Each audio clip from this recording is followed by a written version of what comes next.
السلام علیکم گائز، امید کرتا ہوں آپ لوگ خیریت سے ہوں گے۔ آج میں جس شخصیت کی بات کرنے جا رہا ہوں وہ ایک کامیاب بزنس مین ہونے کے ساتھ ساتھ بیرون ملک مقیم پاکستانیوں کا اہم سرمایہ ہے۔ انہوں نے برطانیہ میں نت نئے بزنس آئیڈیاز لانچ کیے اور مختلف ممالک کی ملٹی نیشنل کمپنیوں میں بطور ایڈوائزر بھی خدمات انجام دی۔ جی ہاں، میں بات کر رہا ہوں فرنیچر ان فیشن کے فاؤنڈر اسد شمیم کی، جنہوں نے برطانیہ میں فرنیچر کی آن لائن خرید و فروخت کا تصور پیش کیا اور اپنی گراں قدر خدمات پر کئی ایوارڈ حاصل کیے۔ اسد شمیم نہ صرف پاکستانی اور مسلم کمیونٹی بلکہ برطانیہ میں ایشین کمیونٹی میں بھی بے حد مقبول ہیں۔ محنت میں عظمت کا فلسفہ اسد شمیم پر صحیح لاگو ہوتا ہے۔ انتھک محنت، ایمانداری اور لگن کے ساتھ انہوں نے اپنے آپ کو اس قابل بنایا کہ آج ان کا شمار برطانیہ کے کامیاب بزنس مینوں میں ہوتا ہے۔ برطانیہ میں ایشین بزنس لیڈر ایوارڈ جیتنے والے پاکستانی نژاد بزنس مین اسد شمیم نے زمانہ طالب علمی سے ہی اپنے کاروبار کی شروعات کی۔ بزنس کا آغاز کپڑوں اور گفٹ آئٹم کے ایک ڈپارٹمنٹل سٹور سے کیا، جو اب ایک بڑے فرنیچر بزنس میں تبدیل ہو گیا ہے۔ وہ ایک معروف بزنس مین ہونے کے ساتھ ساتھ باکسنگ پروموٹر، بزنس مینٹور اور مارکیٹنگ کے امور پر ایک نامور فرم کے سینئر مشیر بھی ہیں۔ ایک انٹرویو میں انہوں نے بتایا کہ ان کا تعلق پنجاب کے علاقے ٹوبہ ٹیک سنگھ سے ہے۔ وہ اپنی والدہ کے ساتھ 1976 میں برطانیہ آ گئے تھے۔ اس وقت ان کی عمر 5 سال تھی۔ 1995 میں برطانیہ سے فائنانس اور اکاؤنٹنگ میں گریجویشن کی ڈگری حاصل کی۔ اس سے قبل انہوں نے 1989 میں صرف 15 سال کی عمر میں 25,000 پاؤنڈ سے بزنس شروع کر کے اپنے خوابوں کو حقیقت کا روپ دینے کی بنیاد رکھی۔ بعد ازاں فرنیچر کا کام بڑھنے لگا تو انہوں نے 2006 میں فرنیچر کو آن لائن فروخت کرنے کا سوچا۔ اسی سال فرنیچر ان فیشن کے نام سے ویب سائٹ لانچ کی۔ اب اس ویب سائٹ پر کم سے کم 10,000 افراد ہر روز وزٹ کرتے ہیں اور اپنے لیے فرنیچر کے پروڈکٹس خریدتے ہیں۔ آئیے اسد شمیم صاحب سے ہی سنتے ہیں کہ انہوں نے ترقی کے منازل کیسے طے کیے۔ سب سے پہلے بہت زیادہ شکریہ آپ کا کہ آپ نے ٹائم دیا، تو مجھے بڑی خوشی ہے اس بات۔ یہ آپ کی بڑی عنایت ہے کہ آپ نے بھی اپنا قیمتی وقت نکالا میرے لیے۔ No problem. سب سے پہلا میرا کوشچن یہ ہے کہ آپ نے چھوٹی عمر میں ہی کاروبار شروع کر دیا تھا، تو کیا یہ آپ کے ذہن میں خود ہی آیا کہ اپنا بزنس کرنا ہے، یا پھر آپ کے والد صاحب کاروباری شخص تھے؟ ایکچولی اس کا پس منظر جو ہے وہ یہ ہے کہ میں اپنا ایک واحد ایک اونلی چائلڈ ہوں، نہ میرا کوئی بہن بھائی ہے۔ تو میرے والد صاحب جب 1967 میں آئے تھے یو کے میں، تو وہ ایک میوچل مل ہوتی تھی ٹیکسٹائل کی فیکٹری، اس میں کام کرتے تھے، اور ان کا کوئی کانسیپٹ میں یہ نہیں تھا کہ کوئی بزنس کرنا ہے یا انہوں نے کوئی کاروبار ایجاد کرنا ہے، اپنا بزنس کرنا ہے۔ یہ بس کچھ گھر کے حالات ابتدا میں کچھ اچھے نہیں تھے، اور اس کی وجوہات کی وجہ سے مجھے پھر یہ قدم اٹھانا پڑا کہ بزنس میں اپنا میرا خیال میں پہلا جو میرا بزنس تو تھا، جو آئیڈیالوجی اس کے پیچھے جو ہے، جب میں کوئی 12-13 سال کا تھا تو میرے جو گراج ہوتا ہے نا گھر کا، تو ادھر پرانی چیزیں بڑی پڑی تھی۔ تو میں نے ایک دن بیٹھا، میں نے سوچا کہ یار یہ اتنا کچھ سامان پڑا ہے، شاید کوئی لے لے، اگر میں اس کو ڈسکاؤنٹڈ پرائس پہ بھی لگا دوں اپنی، شاید کوئی آ کے، تو میں نے اپنے گھر کے باہر ایک سٹال لگا لیا۔ زبردست۔ اور میں نے جتنی جو نیبرز تھے نا، ہمارے پڑوس جو لوگ تھے، تو ان کو میں نے انوائٹ کیا کہ میں سب کے دروازوں پہ میں نے دستک دی، اور میں نے کہا کہ میں یہ ایک سٹال لگا رہا ہوں اور میں اپنی پرانی چیزیں سب بیچ رہا ہوں۔ زبردست۔ تو حیرانگی کی بات یہ ہے کہ اس دن سمر کے دن تھے، اور میں نے وہ لگا لیا، اور کافی لوگوں کا ریئیکشن آیا، اور کچھ چیزیں میں نے بیچ بھی دی، جس سے مجھے نا یہ بزنس میں انٹرسٹ پیدا ہو گیا۔ اور جب میں 15-16 سال کا تھا تو میں اسکول بھی پڑھتا تھا، اور ساتھ ساتھ میں اپنی جو مینوفیکچرز تھے، جہاں ہمارا ٹاؤن ہے روچڈیل، مینچسٹر، گریٹر مینچسٹر میں، تو میں مینوفیکچروں سے چیزیں خرید کے، اور جو ویئر ہاؤس بزنس تھے ان کو میں بیچتا تھا، اور اپنا بہت چھوٹا سا پروفٹ رکھتا تھا۔ اور مجھے یاد ہے کہ ایک سمر میں میں نے کوئی 25,000 اپنی اسکول کی جو پتلونیں ہوتی ہیں وہ میں نے بیچی ویئر ہاؤسز کو. زبردست. اور آپ یقین مانیں کہ اس سے میرا بزنس انٹرسٹ شروع ہو گیا. اور پھر آہستہ آہستہ وہ کہتے ہیں نا ابتدائی عشق ہے روتا ہے کیا, آگے آگے دیکھیے ہوتا ہے کیا. تو بس میں نے قدم بڑھا لیا. والد صاحب کو تو بالکل انٹرسٹ نہیں تھا بزنس میں, اور کیونکہ وہ اپنا میری طرح میرا مائنڈ سیٹ جو ہے بڑا یہ ہے کہ میں رسک لے لیتا ہوں, اور شروع سے میری عادت رہی ہے کہ میں نے نا رسک ہمیشہ لیا ہے اور اس کی ایویلیویشن کر کے میں نے اپنے قدم بڑھائے ہیں. زبردست, ماشاء اللہ سر, بہت اچھا لگا سر. اور سر میرا نیکسٹ کویشچن یہ ہے کہ آپ برٹش پاکستانی اور الحمدللہ مسلمان بھی ہیں, لہٰذا کبھی اس وجہ سے آپ کو برطانیہ میں کوئی مشکل پیش آئی ہو؟ دیکھیں, آپ جب کسی اور ملک میں رہتے ہوں تو آپ کو پتہ ہے کہ ریشزم تو ہوتی ہے ہر جگہ. اگر آپ یہ دیکھیں کہ اگر ہمارے پاکستان میں گورے لوگ جو ہیں اتنی آبادی سے رہ رہے ہوں تو ہمیں بھی تھوڑی سی مطلب ہچکچاہٹ ہوگی کہ یہ ہمارے ملک میں ہیں. تو یہ دیکھیں یہ چلتا رہتا ہے, اس سے انسان کو متنفر نہیں ہونا چاہیے ان لوگوں سے. میں تو سمجھتا ہوں یہ یو کے کی حکومت کی بڑا پن ہے ان کا کہ وہ اتنے لوگوں کی اتنی آبادی یہاں پہ موجود ہے اور ان کو اسٹیٹ بینیفٹس بھی دے رہے ہیں اور اتنا اچھا سٹینڈرڈ آف لیونگ بھی ہے یہاں پہ. تو میں تو ان کا بہت ہی مشکور ہوں یو کے کی گورنمنٹ کا, اور جو جتنے بھی حکومت ماضی میں آئی ہیں, جو لیڈرز آئے ہیں ہمارے یو کے میں, تو یہ ان کا بڑا پن ہے کہ وہ اتنے لوگوں کی آبادی کو یہاں پہ انہوں نے کاروبار بھی کرنے دیا, رہنے کے لیے بھی دیا, اور اسٹیٹ کے بینیفٹس بھی وہ میسر کر رہے ہیں. تو یہ تو بہت بڑی بات ہے. لیکن ریسزم جو ہے آپ کو پتہ ہے کہ ڈفرنٹ طرح کے لوگ ہر کنٹریز میں ہوتے ہیں, اور ڈفرنٹ لوگ کچھ ریشزم جو ہے ایکسٹریم پہ بھی ہوتی ہے. تو وہ تو آپ کو دشواریاں پیش آئیں گی, لیکن انسان کی کوشش یہی ہونی چاہیے کہ سب کے ساتھ مل کے اور ایک اچھے مطلب ماحول میں مطلب کام کریں, اور جو لوگوں کے خیالات اچھے بھی نہیں ہیں ان کو تبدیل کریں.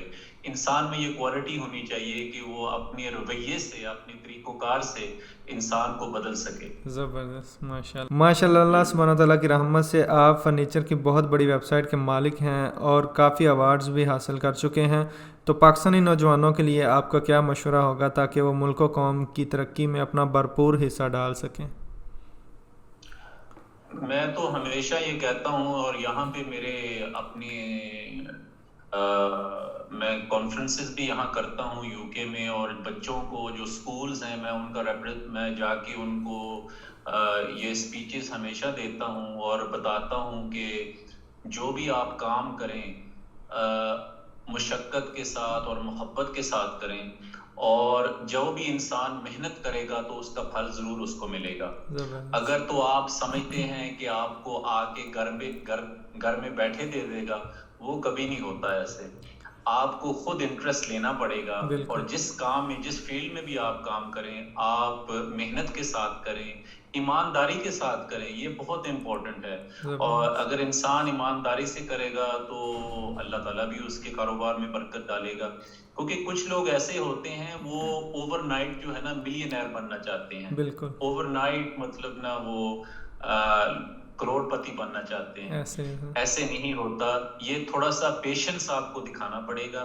آپ محنت ضرور کریں, محنت کریں گے اور ایمانداری سے کام کریں گے تو ہمیشہ آپ کے کام میں برکت ہوگی. اور میرا یہ جو نوجوان جو ہے طبقہ, ان کے لیے ایک بہت اسٹرانگ میسج یہ ہے کہ جس کام میں بھی آپ پڑ جائیں پھر آپ اسی کام کے ساتھ ہی مطلب رہیں, بار بار اپنے کاروبار کو چینج نہ کریں, کیونکہ انسان پھر اور پیچھے چلے جاتا ہے.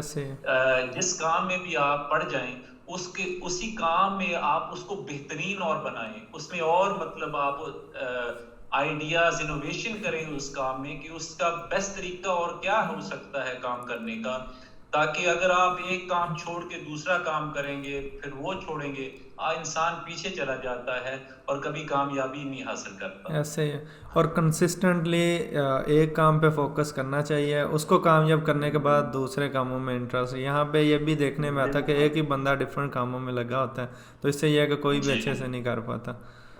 بالکل صحیح بات ہے. اور سر, پاکستان کی موجودہ سیاسی صورتحال جو کہ آپ کی کافی گہری نظر ہوتی ہے اس پہ, اس کے بارے میں آپ کیا کہنا چاہیں گے کہ کس طرح لوگوں کو, سیاسی لوگوں کو خاص طور پہ ایک دوسرے کے ساتھ پیش آنا چاہیے, اور خاص طور پہ عوام کو کیا کرنا چاہیے؟ پہلی تو بات یہ ہے, میں یہ پورے اپنی اس بات کو کلیریفائی کرنا چاہتا ہوں, نہ تو میرا کسی سیاسی پارٹی سے کوئی تعلق ہے نہ رہا ہے, اور اس لیے میں جو بھی بات کروں گا یہ میری اپنی پرسنل رائے ویو ہے. میں کسی کے ساتھ کوئی تنقید نہیں کروں گا یا کوئی ایسا کہوں گا کسی سیاستدان کے بارے میں, لیکن جو میں دیکھتا آ رہا ہوں کہ پاکستان کی سنس 1947 حکومتیں بدلتی رہی ہیں لیکن دنیا لوگوں کی قسمت نہیں بدلی. اور میں یہ دیکھتا ہوں کہ روز صبح کو دکان سجا کے بیٹھ جاتے ہیں اور جو جھوٹ چلتا ہے صبح سے لے کے شام تک, جی جی, اور عوام کو بے وقوف بنایا جاتا ہے. یہ ایک بزنس بنا لیا ہے ان لوگوں نے, اور بزنس کے طور پہ بزنس کر رہے ہیں صرف اپنی پرسنل گین کے لیے.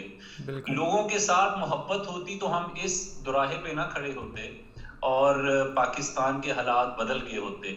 پاکستان کا لوگوں کو اپنی عمران خان صاحب سے بہت توقعات تھی اور کہ یہ کچھ چینجز لائیں گے, لیکن ہم نے ان کی 3 سال حکومت کے دور میں یہ دیکھا ہے کہ کچھ چینج نہیں ہوا, اور اس کی ڈفرنٹ وجوہات ہیں. اگر آپ اپنی ٹیم میں ماضی کی حکومت کے لوگوں کو رکھیں گے تو کوئی نئی فریش آئیڈیالوجی آئیڈیاز نہیں امپلیمنٹیشن ہوگی. آپ کو تو چاہیے تھا کہ آپ پاکستان کی جو انفراسٹرکچر کو ہے اس کو مطلب مضبوط بناتے, پاکستان کے جو انسٹیٹیوشنز ہیں ان کے ادارے ہیں جو جس سے مطلب پورا مدار چلتا ہے, آپ ان کو مطلب اہمیت دیتے. لیکن ہم نے یہ دیکھا ہے کہ کچھ نہیں بدلا, کچھ تبدیل نہیں ہوا, اور اللہ ہی محافظ ہے اس ملک کا کہ کس طرح یہ چل رہا ہے. سر وہ ایک آپ شعر بھی پڑھتے تھے, ہر شاخ پہ الو بیٹھا ہے گلستان.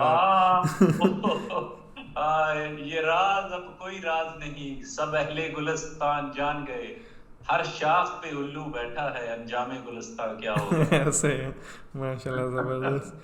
اچھا سر, ماشاءاللہ آپ انصاف و یوں بھی ادارہ چلا رہے ہیں اور لوگوں کی ہیلپ کرتے ہیں, خاص طور پہ لا سے ریلیٹڈ ایشوز میں لوگوں کو انصاف دلوانے کے لیے. تو میرا آپ سے کویشچن یہ ہے کہ اگر حکومت کے ساتھ کام کرنے یا قوم کی خدمت کا موقع ملے تو آپ کو کس صف میں پائیں گے اور آپ کیا خدمت کریں گے انشاءاللہ فیوچر میں؟ دیکھیں, پاکستان کے جو مسئلے ہیں نا وہ اس وقت جو ہیں بہت ہی سنجیدہ ہیں. لوگوں کو مین چیز جو ہے, آپ جو پورا نظام جو ہے وہ اپنے قانون کے اوپر چلتا ہے, اور اگر لوگوں کو انصاف نہ ملے, جیسے کہ میں نے انصاف فار یو آرگنائزیشن اس لیے میں نے یہ بنائی تھی کیونکہ مجھے نا انتہائی بہت زیادہ کال آتے تھے لوگوں کے پاکستان سے, یو کے میں, جن کے ساتھ ناانصافی ہو, قبضہ گروپ ہو. اور میں نے خود اس چیز کو میں نے وٹنس کیا ہے خود, پاکستان میں انصاف نہیں ملتا. یہ انفارچونیٹلی, بڑی انفارچونیٹلی مجھے کہنا پڑتا ہے کہ جو پاکستان کی جوڈیشری جو ہے اس میں سیریس اپنی تبدیلی کی ضرورت ہے, کیونکہ میں نے خود اپنی آنکھوں سے خود دیکھا ہے کہ کیسز جو ہوتے ہیں وہ اپنی کبھی بھی اپنے میرٹ پہ نہیں فیصلے دیتے, اور اگر میرٹ پہ دیتے تو ناانصافی نہ ہو.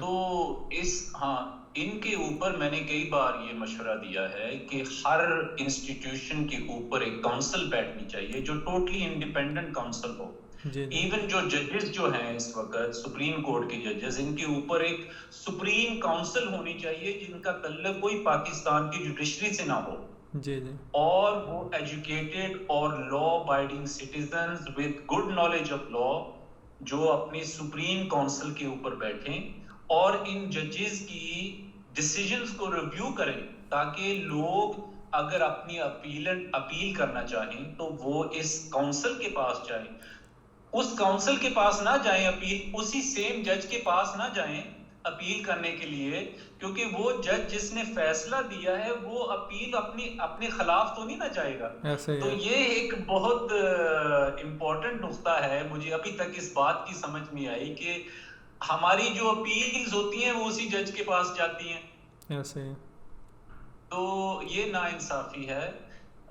پاکستان کی جو عوام ہے، پاکستان کے جو لوگ ہیں، وہ ڈیزرو کرتے ہیں ان کو انصاف ملے. بالکل اور یہ جو ہماری ایجنسیز ہیں جیسے پولیس ہوگی، آرمی ہوگی، جوڈیشری ہوگی، یہ تین اتنے اہم ادارے ہیں جی جن سے پاکستانی مسلمان لوگ جو ہیں وہ انصاف لینا چاہتے ہیں لیکن ان کو ملتا نہیں. جی جی اور ڈیلے بھی بہت ہوتا ہے، اس کے لیے بھی ان کو سوچنے کی. آپ دیکھ لیں کہ ہمارا ایک ذاتی ایک کیس تھا 1997 سے شروع ہوا، ابھی تک پینڈنگ میں پڑا ہے سپریم کورٹ میں. جی جی چلیں، اللہ سبحانہ و تعالیٰ آپ کی بھی مدد فرمائے اور جن لوگوں کو آپ سپورٹ کرتے ہیں ان کی بھی مدد فرمائے. اور میں آپ کا شکریہ ادا کرتا ہوں کہ آپ نے اپنے قیمتی وقت میں سے ٹائم نکالا اور ہم سے بات کی. ہاں جی، تو میں صرف اپنی جو حکمران ہیں میں ان کو ایک میسج یہ دینا چاہوں گا جی جی کہ دیکھیں اللہ تعالیٰ بار بار نہیں آزماتا. جی جی اس بار کوشش یہ کریں کہ اپنی پاکستان کا نام روشن ہو، جی اور تاکہ لوگ جو ہیں اس وقت ہماری جو سب سے امپورٹنٹ چیز ہے کہ ہم پاکستان میں انویسٹمنٹ کیسے اٹریکٹ کر سکیں. زبردست. اگر آپ کا جو کردار ہے اور آپ کے جو کام ہے اگر اچھے ہوں گے تو آپ پاکستان میں انویسٹمنٹ اٹریکٹ کریں گے. بالکل. اگر تو آپ لوگوں نے اپنے پرسنل ایسٹس کو بڑھانا ہے تو پھر آپ کرتے رہیں جو کر رہے ہیں. جی پھر جی لوگوں کا تو آپ چھوڑ دیں، ان کو لوگوں کو بیوقوف نہ بنائیں. ایسے لوگ اب تھک گئے ہیں ان لوگوں کو سن کے. بالکل. اور آپ پتہ ہے میں یہ دیکھتا ہوں نا، جب یہ تقریریں کر رہے ہوتے ہیں، جتنا زور شور سے یہ تقریریں کر رہے ہوتے ہیں ٹی وی پہ، ریڈیو پہ، مائک پہ، بھئی جو لوگ انٹیلیجنٹ ہوتے ہیں جنہوں نے ملک کی خدمت کرنی ہوتی ہے وہ چپ کر کے بھی کام کر دیتے ہیں. ایسے آپ اتنا زور شور مچا کے لوگوں کو بیوقوف کیوں بناتے ہو؟ ایسے ہی ہے. بالکل سر. بس اللہ تعالیٰ رہنمائی کرے ہمارے ملک کی اور اپنے ہمارے لوگوں کی. پاکستان زندہ باد. پاکستان زندہ باد. تھینک یو سر، جزاک اللہ خیر. اللہ حافظ. اللہ حافظ.